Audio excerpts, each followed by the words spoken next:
नमस्कार विद्यार्थी मित्रांनो, आपल्या MPSC PIQ base 1 mark fix series मध्ये आपलं स्वागत आहे। आज आपण नाही का करंट अफेअर मधला पुढील भाग घेऊया, ते आहे अंतरिक्ष घडामोडी। बघा, अंतरिक्ष चालू घडामोडी आपण याचा सोर्स राहील सिम्प्लिफाईड पब्लिकेशन, अंक राहील 36, 37, 38 आणि आपण IMP MCQ घेणार आहोत, जेणेकरून तुमचे रिव्हिजन सुद्धा होईल। आणि आता नाही का करंट बद्दल एक सांगायचं होतं की बा आता जे ते त्यांचं जे इयरबुक आहे ते आता 10 नोव्हेंबर पर्यंत येणार आहे, आलंय आहे बाजारामध्ये। ज्या व्यक्तीने नाही का 36, 37, 38 अंक हा घेतला नसेल तर त्यांनी नक्कीच ते घ्या, रिव्हिजन होईल। कारण की 36, 37, 38 मध्ये जवळपास जून महिन्यापर्यंत आहे वाटते, 6 महिन्याचं आपल्याला जवळपास नाही का आपले पेपर 21 डिसेंबरला आहेत, आपल्याला नाही का ऑक्टोबर नोव्हेंबर पर्यंत तरी करायला पाहिजे ना, आपण ऑक्टोबर पर्यंत तरी करायला पाहिजे। नक्कीच ती तुम्ही घ्या कारण की तुम्ही त्यामधून नाही का नेमकं तुम्हाला या सिरीज मधून कळालेच असेल काय स्किप करायचं, काय वाचायचं, काय नाही वाचायचं, हे तुम्हाला नक्कीच कळालं असेल। आणि आता जी परीक्षा होईल राज्यसेवेची पूर्व परीक्षेची, त्यामध्ये आपल्याला आणखी करंट बद्दल नाही का थोडं आणखी आपल्याला कळणार आहे की बा जे पेपर सेटरचा अप्रोच जे आहे ते नेमका कसा आहे बा आपल्याला विचारण्याचा। राज्यसेवेच्या पेपरमध्ये जवळपास 15 प्रश्न राहते, आपल्याला नक्कीच कळून जाईल त्यामध्ये। आणि तोच पेपर सेट आपला सुद्धा असणार आहे, त्यामुळे आपल्याला एक अप्रोच कळला की आपण काहीतरी करू नेमकं। परंतु तुम्ही सुद्धा ते इयरबुक घ्या आणि नक्की वाचा, कारण की सिम्प्लिफाईड मधून 9 ते 10 मार्क आरामशी तुमचे कव्हर होतात। परंतु रिव्हिजन कशी केली पाहिजे, आयोग नाही का त्या घटकावर जे पुन्हा पुन्हा विचारते ते पॉइंट पहिले करायचे, नाही की पहिलेपासून। जसं उदाहरणार्थ म्हटलं तर पर्यावरण घडामोडी, अंतरिक्ष घडामोडी, त्यानंतर येते नेमणुका, पुरस्कार येते ना आपल्याला, असे काही मोहीम असन, युद्ध अभ्यास असन, हे पहिले घटक करायचे। मग नंतर नाही का बाकीच्या गोष्टी करायच्या। जसं इंडेक्स आलं तर इंडेक्स मध्ये बा काही महत्वाचा इंडेक्स आला का बा, जास्त डिटेल सर्व इंडेक्स करायचेच नाही आपल्याला। ज्यामध्ये भारत चांगली कामगिरी करताय किंवा भारताचं बा भक्कमच खालावलेली परिस्थिती आहे, पहिल्यांदा जाहीर झाला असेल कोणता असेच घ्यायचे, बाकी स्किप। निधन वार्तामध्ये नाही का सर्व निधन वार्ता कधीच करायच्या नाही, जे फेमस व्यक्ती आहे त्याच व्यक्तीवर प्रश्न विचारते। जसं की बा मागं स्वामीनाथन यांचं निधन झालं होतं, स्वामीनाथन 2 ते 3 प्रश्न होते, राज्यसेवा, कंबाईंड मेस, म्हणजे ते व्यक्ती आपल्याला महत्वाचा आहे ना, आपण वाचत असतो हरित क्रांती अचानक। तसंच एक निधन वार्ता डॉक्टर मनमोहन सिंग आहे, तर ते आपण करू, आपण निधन वार्ता पूर्ण वाचायची नाही, बाकीच्या निधन वार्ता स्किप करायच्या, फक्त इम्पॉर्टंट व्यक्तीच घ्यायचे 3-4 ज्याच्यावर प्रश्न पडू शकते बा, असेच पाहू आपण। आणि नक्की तुम्ही सुद्धा करंट बद्दल स्वतः सुद्धा करा, कारण की नक्कीच बेनिफिट भेटणार आहे तुम्हाला त्यामधून। तर चला अंतरिक्ष घडामोडी जे आहे ते आपण पाहूया। तर बघा, पहिला प्रश्न बघा, इस्रोचे 100वे प्रक्षेपण जे झालेलं आहे त्यावर प्रश्न विचारू शकते। जे प्रक्षेपक यान होतं ते लक्षात ठेवा, GSLV F-15, GSLV F-15 लक्षात ठेवा। उपग्रहाचं नाव आहे NVS 0.2 लक्षात ठेवा। 2025 वर्षातील इस्रोने करण्यात आलेले पहिलेच प्रक्षेपण यान होतं, लक्षात ठेवायचं। इस्रोची स्थापना लक्षात ठेवा 15 ऑगस्ट 1969, यांचं जे मुख्यालय आहे बँगलोर येथे आहे, हे लक्षात ठेवा। 15 ऑगस्ट 1970 मुख्यालय बँगलोर येथे आहे। आणि सध्या इस्रोचे अध्यक्ष कोण आहे? व्ही नारायणन आहे। त्याच्यापूर्वी कोण होतं? सोमनाथ होते। हे आहे इस्रोचे 11वे अध्यक्ष आहे। कोण? आपण घेतल्याच आहे, ते प्रश्न पुढे दिसणार आहे तुम्हाला, तर लक्षात। त्यानंतरचा नेक्स्ट क्वेश्चन बघा, इस्रोने स्वदेशी CE-20 क्रायोजेनिक इंजिनची यशस्वी चाचणी घेतली आहे। CE-20 क्रायोजेनिक इंजिन आहे त्याचं नाव आहे, याची यशस्वी चाचणी कुठे केली? तर लक्षात ठेवा, महेंद्रगिरी, तामिळनाडू येथे, महत्वाचं आहे। त्यानंतर बघा नेक्स्ट क्वेश्चन, ब्लू घोस्ट जे अमेरिकेचा आहे आणि रेसिलियन्स जे जपानचा आहे, हे 2 उपग्रहांचे नाही का SpaceX द्वारे नाही का प्रक्षेपण करण्यात आले। लक्षात ठेवा, ब्लू घोस्ट कोणाचा आहे? अमेरिकेचा आहे, आणि रेसिलियन्स जपानचा आहे, SpaceX द्वारे। इम्पॉर्टंट नाही इतकं, परंतु तुम्ही फक्त वरवरचं वाचून घ्या। त्यानंतर बघा, स्पेस डॉकिंग एक्सपेरिमेंट ज्याला आपण स्पाडेक्स, हे अवकाशात 2 उपग्रहांना जोडणारा प्रयोग कोणत्या संस्थेने यशस्वी केलेला आहे? तर लक्षात ठेवा, भारताची इस्रो संस्था आहे, इम्पॉर्टंट आहे। स्पेस डॉकिंग एक्सपेरिमेंट ज्याला आपण स्पाडेक्स म्हणतो, आणि असा करणारा कामगिरी भारत 4था देश आहे, रशिया, अमेरिका आणि चीन नंतर, लक्षात ठेवा इस्रोने केलेला आहे, महत्वाचा आहे इस्रोने। त्यानंतर बघा, इस्रोने युरोपियन स्पेस एजन्सीच्या प्रोबा 3 या सौर मोहिमेचे श्रीहरिकोटा येथून यशस्वी प्रक्षेपण केले आहे. त्या उपग्रहाचे नाव काय ज्याचं प्रक्षेपण केलं? एक तर लक्षात ठेवायचं, प्रोबा 3 हे युरोपियन स्पेस एजन्सीचा उपग्रह आहे. ते कशासाठी पाठवत आहे? ते सौर मोहीमसाठी आहे. आणि भारताचा आदित्य 11 आहे सौर मोहीम, माहित आहे ना, पहिली आहे. ते मला वाटते 2 सप्टेंबर 2023 आपण केले होते प्रक्षेपण पहिलं. ते प्रोबा 3 युरोपियन स्पेस एजन्सी आणि उपग्रहाचं नाव आहे PSLV-C59. PSLV-C59 लक्षात ठेवा. त्यानंतर बघा नेक्स्ट क्वेश्चन, भारताच्या भौतिक संशोधन प्रयोगशाळेच्या चमूने चंद्राच्या दक्षिण ध्रुवाजवळील शिवशक्ती पॉइंट या जागेचा पहिला भूवैज्ञानिक नकाशा तयार केला आहे. हा नकाशा किती वर्ष जुना असल्याचे आढळले आहे? म्हणजे यांचं म्हणणं आहे की बा शिवशक्ती जे पॉइंट आहे दक्षिण ध्रुव आणि चंद्राचा, तिथं नाही का एक नकाशा तयार केलेला आहे भूवैज्ञानिक, आणि तो नकाशा किती वर्ष जुना आहे असं विचारू शकते. 3.7 वर्ष जुना आहे. लक्षात ठेवा, 3.7 वर्ष जुना आहे, इम्पॉर्टंट आहे. आणि चंद्राच्या दक्षिण ध्रुवावर जाणारा भारत हा जगातील पहिला देश होता. दक्षिण आणि चंद्रावर जाणारा तुम्ही सांगा मला कमेंट मध्ये की तो होता. त्यानंतर बघा एक्झिओम मिशन आहे, इम्पॉर्टंट आहे. एक्झिओम मिशन जे आहे साठी पायलट म्हणून कोणत्या भारतीय व्यक्तीची निवड करण्यात आली आहे? इम्पॉर्टंट आहे. यालाच आपण एक्झिओम मिशन म्हणतो किंवा एक्झिओम 4 मिशन म्हणतो. हा, तर लक्षात ठेवायचं शुभांशु शुक्ला आहे, इम्पॉर्टंट आहे.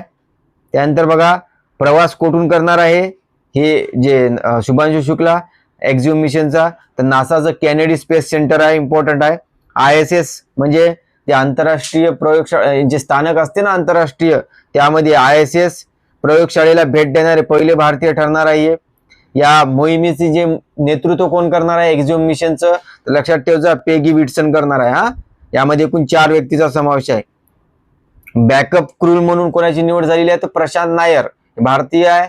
गगनयात्रेसाठी या दोघांची सुद्धा निवड झालेली आहे, शुभांशु शुक्ला, प्रशांत नायर, आणखी काही 2 जण आहे. तर तुम्हाला माहीतच असेल. तर हे लक्षात ठेवा, शुभांशु शुक्ला इम्पॉर्टंट आहे. हा, पेगी विल्सन याचं मी फोटो लावणारच आहे, मी जास्तीची माहिती टाकलेली आहे, तुम्ही पाहून घ्या. त्यानंतर बघा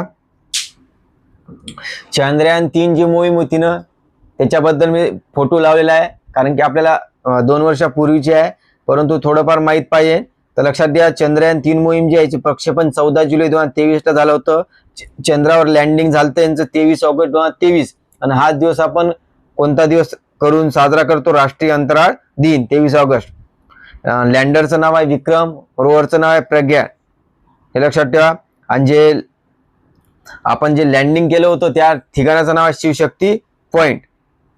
आणि मंगाचा प्रश्न होता की भारत हा दक्षिण ध्रुवावर उतरणारा पहिला देश होता आणि एकूण मध्ये 4था देश होता. लक्षात ठेवा, इतकं इम्पॉर्टंट आहे, तुम्ही स्क्रीनवर पाहू शकता. त्यानंतर बघा नेक्स्ट क्वेश्चन, दीर्घकाळाच्या अंतराळ मोहिमेसाठी वैद्यकीय मंजुरी मिळालेले पहिले अपंगत्व असलेले अंतराळी कोण आहे? महत्वाचं आहे. म्हणजे यांचं म्हणणं आहे की बा अपंगत्व आहे आणि वैद्यकीय मंजुरी तर पहिले नाही का अपंगत्व असलेले अंतराळी आहे म्हणते, अपंगत्व असलेले अंतराळी. त्याचं नाव लक्षात ठेवा, जॉन मॅकफॉल, हे ग्रेट ब्रिटनचे. हा, इम्पॉर्टंट आहे, कारण की पहिले आहे ना अपंगत्व, जॉन मॅकफॉल. फॉल झाल्यामुळे अपंगत्व आलं असं लक्षात ठेवा, कस तरी लॉजिक ना, असं काही नाही, इम्पॉर्टंट आहे म्हणून लक्षात ठेवा. मॅकफॉल, ग्रेट ब्रिटन. स्टारलिंक हे जगातील पहिले आणि सर्वात मोठे उपग्रह नक्षत्र असून दुर्गम आणि वंचित ठिकाणी काय करणार आहे? इंटरनेट सेवा देणार आहे. पण हे स्टारलिंक जो प्रोजेक्ट आहे म्हणजे उपग्रह आहे हे कोणाचा आहे? तर SpaceXचा आहे आणि फाल्कन 9 रॉकेटद्वारे हे प्रक्षेपण करणार आहे, इम्पॉर्टंट आहे. त्यानंतर बघा दुर्मिळ आइन्स्टाईन रिंगचा शोध कोणी लावला? इम्पॉर्टंट आहे. दुर्मिळ आइन्स्टाईनचा रिंगचा शोध कोण लावला? तर युरोपियन स्पेस एजन्सी. आणि त्यामध्ये त्यांनी कोणतं टेलिस्कोप वापरलं होतं? Euclid space telescope. लक्षात ठेवा, इम्पॉर्टंट आहे. इरिस चिप कोण विकसित करणार आहे? महत्वाचे आहे. IRIS, तर हे इस्रो आणि IIT मद्रास. लक्षात ठेवा, इरिस म्हणते कोणी, आयरिस म्हणते त्याला, इस्रो आणि IIT मद्रास. त्यानंतर बघा क्युपू नामक सर्वात मोठी ज्ञात वैश्विक रचना कोणी शोधलेली आहे? महत्वाचं आहे, क्युपू नामक सर्वात मोठी ज्ञात वैश्विक रचना, क्युपू शब्द आला तर लक्षात ठेवायचं जर्मनीची Max Planck institute of limited असं आहे पूर्ण नाव. फक्त जर्मनीची मॅक्स प्लँक लक्षात ठेवा. नेक्स्ट क्वेश्चन बघा, कोणत्या देशाने कृत्रिम प्रकाश संश्लेषणात अंतराळात प्रयोग केलेला आहे? म्हणजे आर्टिफिशियल फोटोसिंथेसिस साठी नाही का कोणी प्रयोग केलेला आहे, तर ते आहे देश चीन. लक्षात ठेवा, चीन या देशाने केलेला आहे. इम्पॉर्टंट आहे हा. हे मला वाटते क्वेश्चन येऊ शकते, कोणत्या देशाने कृत्रिम प्रकाश संश्लेषण केलेल्याचा प्रयोग केला? चीन. त्यानंतर बघा, न्यू ग्लेन या महाकाय प्रक्षेपकाची यशस्वी चाचणी कोणी केलेली आहे?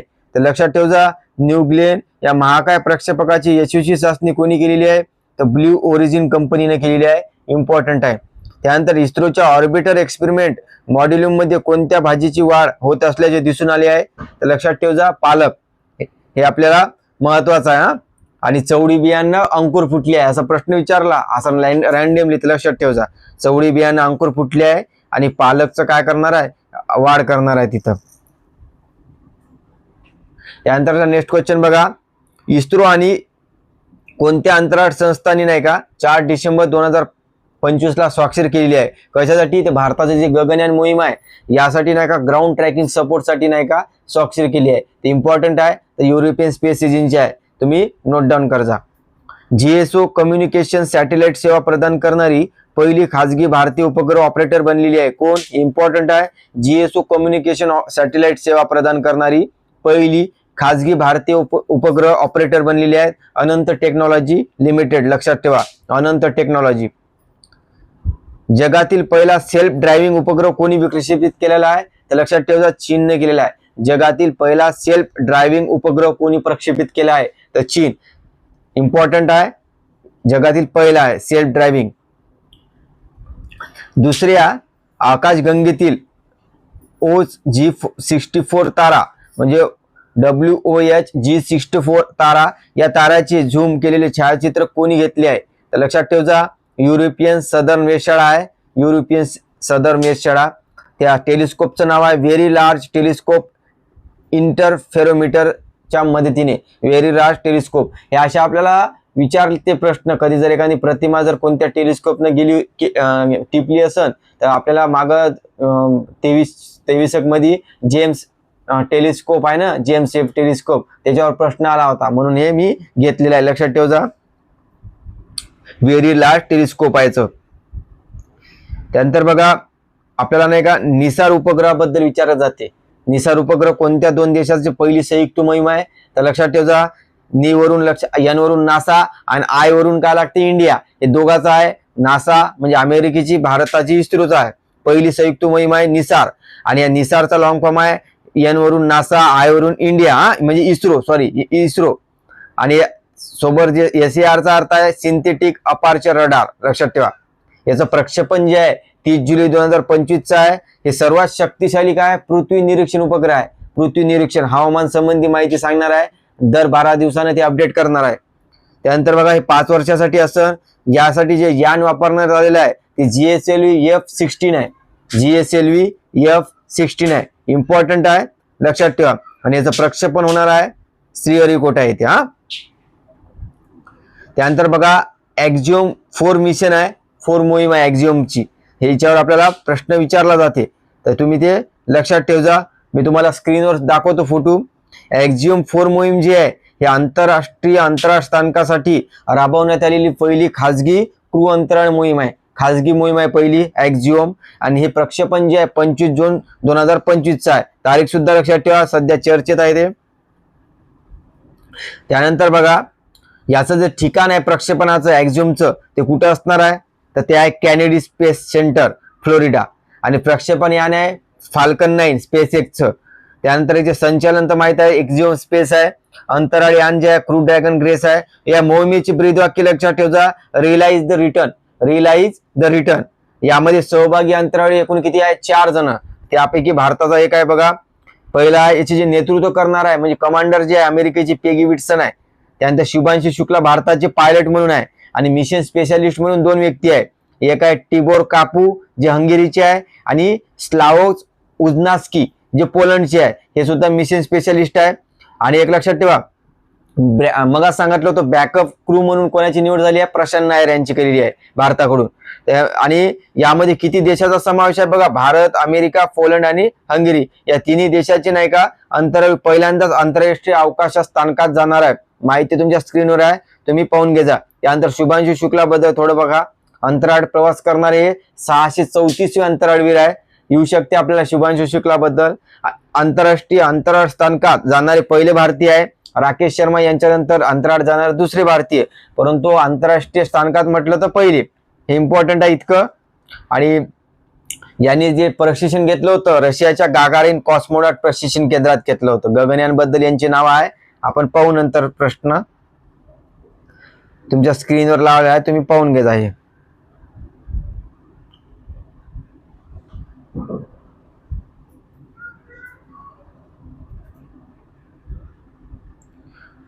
त्यानंतरचा नेक्स्ट क्वेश्चन बघा. ट्रेसर्स मिशन कोणी सुरू केलेले आहे? TRACRS ट्रेसर मिशन जे नासाचा आहे, अमेरिकेचं, लक्षात ठेवा, इम्पॉर्टंट आहे.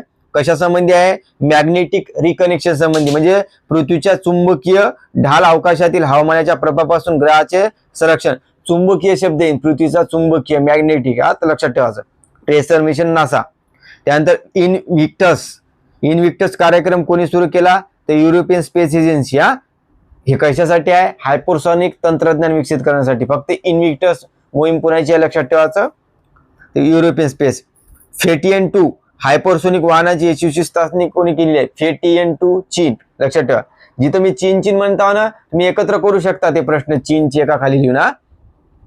त्यानंतर बघा, पृथ्वीभोवती फिरणाऱ्या उपग्रहाच्या बाबतीत सर्वात पहिला क्रमांक कोणत्या देशाचा आहे? पृथ्वीभोवती जे उपग्रह फिरत आहे त्यामध्ये अमेरिका पहिला, रशिया 2 आहे, भारत हा 7वा क्रमांक आहे. लक्षात ठेवा.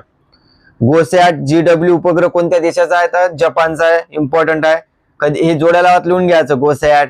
त्यानंतर झांगहेंग 1 उपग्रह आहे, हे चीनचा आहे. झांगहेंग कसं असते आपल्याला विचारलं होतं पहिले बिन असे, तर यावेळेस आपल्याला ऑप्शन काय राहील? झांगहेंग उपग्रह कोणत्या देशाचा आहे? चीन, उत्तर कोरिया, दक्षिण कोरिया, जपान. त्यावेळेस आपण कन्फ्युजन होऊ शकतो, ते लक्षात ठेवायचं. झांगहेंग चीनचा आहे. सूर्याच्या दोन्ही ध्रुवाचे पहिले छायाचित्रण घेण्यात आले आहे म्हणते, तर ते युरोपियन स्पेस एजन्सीने घेतलेले आहे. लक्षात ठेवा. त्यासाठी त्यांनी रोबोटिक सोलर ऑर्बिटर अंतराळाचा वापर केलेला आहे. Robotic solar orbiter, European space agency महत्वाची आहे इथं. European space. सूर्याच्या दोन्ही ध्रुवाचे पहिले छायाचित्र कोणत्या स्पेस एजन्सीने घेतले असा प्रश्न विचारी, तर लक्षात ठेवायचं युरोपियन स्पेस एजन्सी. त्यानंतर आंध्र प्रदेश राज्याचा इस्रो सोबत करार झालेला आहे. इतकाच लक्षात ठेवा, इस्रो सोबत कोणत्या राज्याने करार केलेला आहे? तर आंध्र प्रदेश. ड्रोर 1 उपग्रह कोणाचा आहे? तर इस्रायलचा आहे. ड्रोर इस्रायलचा आहे. तियानवेन 2 उपग्रह, सिजियान 26 उपग्रह आणि सेंजू 20 मोहीम, हे तिन्ही बिन चीन या देशाचे आहे. मी मागे तुम्हाला चीन बद्दल सांगितलं, तुम्ही एकत्र लिहू शकता. कोडाई कॅनॉल जे सौर वेधशाळा आहे तामिळनाडूमध्ये, याला 125 वर्ष पूर्ण झाल्याने टपाल तिकीट जारी केली आहे. इम्पॉर्टंट आहे. त्यानंतर बघा, EOS 09 मोहीम अयशस्वी झालेली आहे. इस्रोची 121 मोहीम होती. PSLC 61 रॉकेट चायना केली होती, फेल झालेली आहे.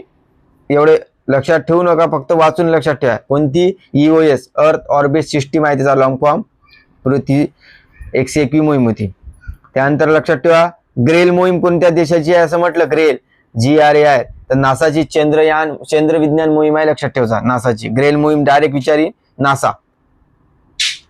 त्यानंतर बघा नेक्स्ट क्वेश्चन, नासाच्या आंतरराष्ट्रीय हवाई अंतराळ कार्यक्रम पूर्ण करणारी पहिली भारतीय व्यक्ती कोण आहे? तर इम्पॉर्टंट करजा, जान्हवी डांगेती. जान्हवी डांगेती आंध्र प्रदेशची आहे. नासाची पहिली अंतराळ हवाई आहे कार्यक्रम अभ्यासक्रम पूर्ण करणारी आहे तिची. 2029 मध्ये टायटस अंतराळ मोहिमेवर जाणारी पहिली भारतीय ठरणार आहे ती. इम्पॉर्टंट आहे, जान्हवी डांगेती. याच्यावर प्रश्न विचारू शकते. हबल अंतराळ दुर्बीण कोणत्या देशाचा संयुक्त उपक्रम आहे? तर नासा आणि युरोपियन स्पेस एजन्सी. हबल आलं, नासा आणि युरोपियन स्पेस एजन्सी, लक्षात ठेवा. त्यानंतर लक्षात ठेवा, IXPE म्हणजे इमॅजिंग एक्सरे कॉलिमेट्री एक्सप्लोरर जे आहे, हे कोणत्या दोन अंतराळ संस्थांनी संयुक्त उपक्रम सुरू केला आहे? तर नासा आणि इटालियन स्पेस एजन्सी. तुम्ही जोड्याला लिहू शकताय. चंद्रा एक्सरे वेधशाळा अंतरिक्ष दुर्बीण कोणत्या देशाची आहे? चंद्रा एक्सरे हे सुद्धा अमेरिकेची आहे. अवकाश कक्षेत जगातील पहिला सुपर कम्प्युटर तयार करण्यासाठी कोणत्या देशाने AI चलित उपग्रहाची पहिली तुकडी यशस्वी प्रक्षेपण केलेलं आहे, तर चीन या देशाने IMPI लक्षात ठेवा.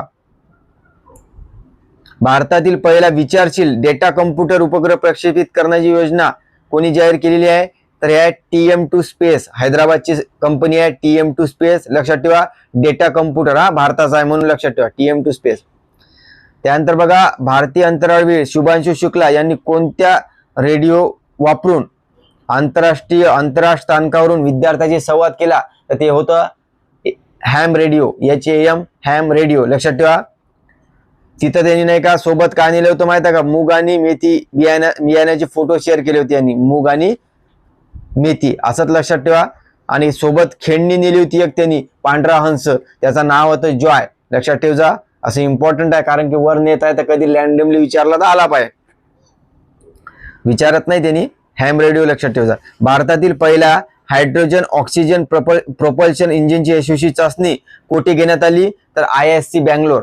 लक्षात ठेवा संस्था आहे स्टारडॉर एरोस्पेस टेक्नॉलॉजी, स्टारडॉर आहे, स्टारडॉर, IISc बँगलोर महत्वाचा आहे, पहिला आहे. तर त्यानंतर बघा क्वांटम एंटॅगलमेंटचा वापर करून 1 किलोमीटरपेक्षा जास्त अंतरासाठी मुक्त अंतराळ सुरक्षित पुंज संदेशवहन यंत्रणा स्थापन केली आहे DRDO आणि IIT दिल्ली. क्वांटम एंटॅगलमेंट आला शब्द तर लक्षात ठेवायचा. त्यानंतरचा नेक्स्ट क्वेश्चन बघा, एक्झिओम 4 मोहिमेचा भाग म्हणून इस्रो आंतरराष्ट्रीय अंतराळ स्थानकावर कोणता प्राणी पाठवत आहे, पाण्यातील अस्वल, ज्याला आपण टायग्रिडियस म्हणतो. इम्पॉर्टंट आहे, लक्षात ठेवा. केम्ब्रिज विद्यापीठातील शास्त्रज्ञांनी नाही का नासाच्या जेम्स वेब स्पेस टेलिस्कोप वापरून कोणत्या बाह्यग्रहावर संभाव्य जीवनाची चिन्हे आहेत असे सांगितले आहे, तर ते बाह्यग्रह K2-18b, K2-18b. त्यानंतरचा नेक्स्ट क्वेश्चन बघा, फ्रेम 2 मोहीम जी आहे याबद्दल आहे. हे नाही का 4 खाजगी अंतराळवीरांचा समावेश आहे यामध्ये, आणि SpaceX कंपनीची फाल्कन 9 रॉकेटद्वारे प्रक्षेपण करण्यात येत आहे. आणि पृथ्वीच्या ध्रुवीय प्रदेशावर थेट प्रवास करणारी पहिली मानवी अंतराळ मोहीम आहे म्हणून महत्वाचा आहे. पृथ्वीच्या ध्रुवीय प्रदेशावर थेट प्रवास करणारी पहिली मानवी अंतराळ मोहीम आहे. फ्रेम 2 SpaceX कंपनीची आहे, फाल्कन 9 रॉकेटद्वारे प्रक्षेपण करण्यात आले. त्यानंतर बघा सुनीता विलियम्स व त्यांच्यासोबत जे होतं बॅरी बुच विल्मोर यांच्यासह 4 अंतराळवीर पृथ्वीवर कधी पोहोचले बा, तारीख लक्षात ठेवा. 18 मार्च 2025 ला पृथ्वीवर पोहोचले होते. ते 8 दिवसासाठी गेले होते सुरुवातीला, परंतु त्यांना किती दिवसानं परत आले, 286 दिवसानं. आणि मोहीम जेव्हा ते गेले होते त्या जून 2024 ला गेले होते आणि पोहोचले किती पृथ्वीवर 18 मार्च 2025, 286 दिवसांनी. चांद्रयान 1 मोहीम 2008 ची होती आपली, 2 चांद्रयान 2 2019, चांद्रयान 3 2023 आणि चांद्रयान 4 सुद्धा जाणार आहे 2027 ला. याचं उद्दिष्ट राहणार आहे चंद्राच्या मातीचे नमुने गोळा करून पृथ्वीवर आणणे. त्यानंतर लक्षात ठेवा स्पिरेक्स वेधशाळा प्रक्षेपित कुठे झालेली आहे, स्पिरेक्स हे कॅलिफोर्निया येथून झालेली आहे, लक्षात ठेवा, असं इम्पॉर्टंट आहे. त्यानंतर बघा 3 मार्च 2025 रोजी लुनार GNSS रिसिव्हर एक्सपेरिमेंट, ज्याला आपण LUGRE या यंत्रणेने सिग्नल मिळवण्यात यश मिळवले आहे. हा उपक्रम कोणत्या संस्थेचा आहे, तर नासा आणि इटली. लक्षात ठेवा नासा आणि इटलीचा आहे, असं वरवर वाचून घ्या. त्यानंतर ब्लू घोस्ट हे चंद्रावर यशस्वीपणे उतरणारे पहिले खाजगी आणि केवळ दुसरे व्यावसायिक यान आहे म्हणते. हे प्रक्षेपण जे केलेलं आहे कुठे केलेलं आहे आणि कोणत्या कंपनी केलेलं आहे, फायर प्लस एरोस्पेसने केलेलं आहे, महत्वाचं आहे. ब्लू घोस्ट चंद्रावर उतरणारं पहिलं खाजगी यान आहे. कोणती स्पेस आहे, फायरफ्लाय एरोस्पेसने केलेलं आहे. चंद्राच्या अवकाशात यशस्वीपणे उतरणारं पहिलं खाजगी यान आहे म्हणून इम्पॉर्टंट आहे. आदित्य L1 तर माहित आहे तुम्हाला, भारताची पहिली सौर मोहीम आहे. आणि प्रोबा 3 युरोपियन स्पेसची. त्यानंतर बघा कोणी नाही का प्रोजेक्ट कुईपर अंतर्गत आपले पहिले 27 उपग्रह प्रक्षेपित केलेले आहे. प्रोजेक्ट कुईपर आलं अमेझॉन लिहायचं, प्रोजेक्ट कुईपर. त्यानंतर बघा 10-12 क्वेश्चन राहिले. भारताच्या पहिल्या उपग्रहाला 50 वर्ष पूर्ण झालेली आहे. ते उपग्रहाचं नाव आहे आर्यभट्ट उपग्रह. 19 एप्रिल 1975 ला प्रक्षेपित करण्यात आलेला होता. मदत केली होती आपल्याला सोव्हिएत रशिया USSR. आणि ते यान जे होतं कॉस्मॉस 3 वापरलं होतं, लक्षात ठेवा कॉस्मॉस 3M इम्पॉर्टंट आहे. विक्रम 1 हे भारताचे पहिले खाजगीरित्या विकसित केलेले ऑर्बिटर रॉकेट आहे. कोणत्या कंपनीने पाठवलेला आहे? Skyroot Aerospace company. याला कलाम 100 म्हटलं जाते. याची चाचणी आताच नागपूर येथे करण्यात आली होती, लक्षात ठेवा. तिसरी चाचणी होती वाटते. विक्रम, याचं नाव आहे Vikram 1, Kalam 100. Skyroot Aerospace company हैदराबादची, इम्पॉर्टंट आहे, पहिला आहे. त्यानंतरचा नेक्स्ट क्वेश्चन बघा. बायोमास उपग्रह मोहीम ही कोणत्या देशाची आहे? ते युरोपियन स्पेस एजन्सी आहे, लक्षात ठेवा. रॉकेटचं नाव वेगासी. फक्त बायोमास कोणता आहे? युरोपियन स्पेस एजन्सी, लक्षात ठेवा. 3 गॉर्जेस अंटार्क्टिक आरा दुर्बीण कोणत्या देशाची आहे? 3 चीनची. त्यानंतर बघा 8 एप्रिल 2025 ला नासाच्या आर्टेमिस करारात सामील होणारा देश कोणता आहे? 8 जानेवारी 2025 ला आर्टेमिस करार स्वीकारणारा बांगलादेश आहे, लक्षात ठेवा. 8 एप्रिल 2025 ला. कोणत्या स्पेस एजन्सीने गाइया अंतराळ वेधशाळा बंद केली आहे? गाइया अंतराळ वेधशाळा बंद केली आहे European space agency. European space agency तुम्ही जवळ करू शकता, चीनचं जवळ करू शकता, नासाचं जवळ करू शकता. प्रश्न. त्यानंतर इस्रोने कोठे नवीन द्रव्य आणि औष्णिक संशोधन केंद्र सुरू केले आहेत? IIT मद्रास येथे. नवीन द्रव्य आणि औष्णिक संशोधन केंद्र आलं तर IIT मद्रास. मद्रास बद्दल वाचत आहोत बरंच आपण. कोणते राज्य स्वतःचा उपग्रह असलेले देशातील पहिलं राज्य? इम्पॉर्टंट आहे आसाम. आसामनं आसामसॅट उपग्रह लॉन्च केलेला आहे, स्वतःचं उपग्रह केलेला आहे आणि पहिला आहे राज्य तसा, म्हणून इम्पॉर्टंट आहे. जगातील सर्वात जुने ज्ञात उल्कापिंडाच्या प्रभावाचे विवर कोणी शोधले आहेत? तर ऑस्ट्रेलिया, लक्षात ठेवा. जगातील सर्वात जुने ज्ञात उल्कापिंड.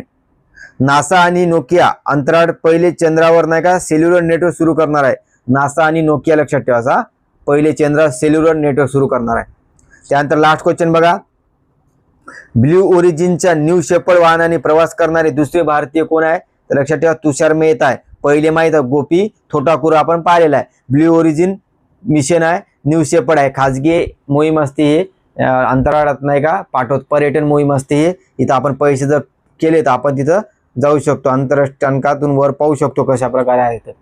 तर लक्षात ठेवा अशा प्रकारे आपण आंतरराष्ट्रीय घडामोडीच्या इम्पॉर्टंट गोष्टी घेतलेल्या आहे. म्हणजे हे इम्पॉर्टंटच आहे, बाकी तर मी काही घेण्यात आलेलं नाही आहे. जर तुम्ही नाही का तुम्ही करंट बद्दल सिम्प्लिफाईड पब्लिकेशन वापरा. आता जे इयरबुक आलं तुम्ही वापरू शकता. आता टाइम आहे आपल्याला, नक्कीच आपल्याला नाही का जवळपास ऑक्टोबरपर्यंत, ऑक्टोबर एंडिंग म्हणा किंवा नोव्हेंबरच्या 15 दिवसापर्यंत येऊ शकते. त्यामुळे तुम्ही ते करायला पाहिजे. आणि 36, 37, 38 अंक त्यामध्ये सुद्धा असणार आहे. तर मी 36, 37, 38 अंकच घेणार आहे, पुढे इयरबुक घेणार नाही आहे, कारण की मला सुद्धा अभ्यासाला टाइम भेटला पाहिजे. 36, 37, 38 अंक मी कंप्लीट करून देतो आणि हाच अंक 6 महिन्याचा तिथे सुद्धा राहील. फक्त तुम्हाला 3 महिन्याचा आहे, बाकीचे तुम्ही रिव्हिजनच करत आहे ना, ते करायचं बस, इतकंच करा. आणि सिम्प्लिफायडवर विश्वास ठेवायचा. 9-10 मार्क येऊन जाते तुमचे. काही गोष्टी लॉजिकने सोडा लागते, काही गोष्टी सोप्या आल्या तर चुकल्या नाही पाहिजे, हे लक्षात ठेवा. आणि भक्कमट डीप आल्या तर ते तर आपल्याला लॉजिक मारता येते, किंवा लॉजिक विद्यार्थी म्हणून कसं मारायचं ते आपण सांगूच नंतर, आपण त्याच्यावर व्हिडिओ बनवूच नंतर. शेवटी 15-20 दिवस 1 महिन्यापूर्वी तुम्हाला हेल्प होईल. आता सध्या तुम्ही करंटबद्दल हे करा. नेमकं आता हे आपला का 6वा 7वा भाग आहे. यानंतर आपण 2-3 व्हिडिओ लवकर टाकू. करंटची नेमणूक आहे हे ते. निधन वार्ता तर फार छोटा आहे, इंडेक्स छोटाच आहे, कारण की त्यामध्ये 4-5 जणच करणार आहोत आपण निधन मध्ये, बाकी स्किप करणार आहोत, कारण की निधन वार्ता आपण सर्व करू शकत नाही, महत्वाची व्यक्ती करायचं. चला तर तुम्हाला जर हा व्हिडिओ आवडला असेल नक्कीच लाईक करा, कमेंट करा, शेअर करा. धन्यवाद.